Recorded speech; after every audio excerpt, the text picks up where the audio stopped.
2026 ജനുവരി 1 മുതൽ അഥവാ ഇന്നു മുതൽ നമ്മുടെ രാജ്യത്ത് നമ്മുടെ ഡെയിലി ലൈഫിനെ ബാധിക്കുന്ന കുറെ കാര്യങ്ങളിൽ മാറ്റങ്ങൾ സംഭവിക്കാൻ പോവുകയാണ്.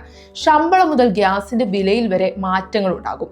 കേന്ദ്ര സർക്കാർ ജീവനക്കാർക്കും പെൻഷൻകാർക്കും പ്രധാനമായ 8ാം ശമ്പള കമ്മീഷൻ ഇന്നു മുതൽ നടപ്പിലാക്കും. ഇത് ശമ്പളത്തിലും പെൻഷനിലും ഗണ്യമായ വർധനവിന് വഴിയൊരുക്കും.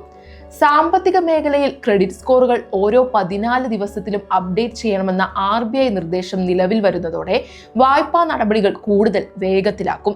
എന്നാൽ പാചകവാതക സിലിണ്ടറുകളുടെയും വിമാന ഇന്ധനത്തിന്റെയും വില പുതുക്കുന്നത് ജീവിത ചെലവുകളെ ബാധിച്ചേക്കാം. പാൻ കാർഡ് ആധാറുമായി ലിങ്ക് ചെയ്തിട്ടില്ലെങ്കിൽ ജനുവരി 1 മുതൽ കാർഡ് പ്രവർത്തനരഹിതമാവുകയും ബാങ്കിംഗ് സേവനങ്ങൾ തടസ്സപ്പെടുകയും ചെയ്യും. കൂടാതെ ഡിസംബർ 31-നകം റേഷൻ കാർഡ് eKYC പൂർത്തിയാക്കാത്തവർക്ക് റേഷൻ വിതരണവും തടസ്സപ്പെട്ടേക്കാം. കർഷകർക്കായി ഏർപ്പെടുത്തിയ പ്രത്യേക ID കൈവശമില്ലാത്തവർക്ക് സർക്കാർ പദ്ധതികളുടെ ആനുകൂല്യങ്ങളും ഫണ്ടും ലഭിക്കില്ലെന്നും വിദഗ്ധർ മുന്നറിയിപ്പ് നൽകുന്നു.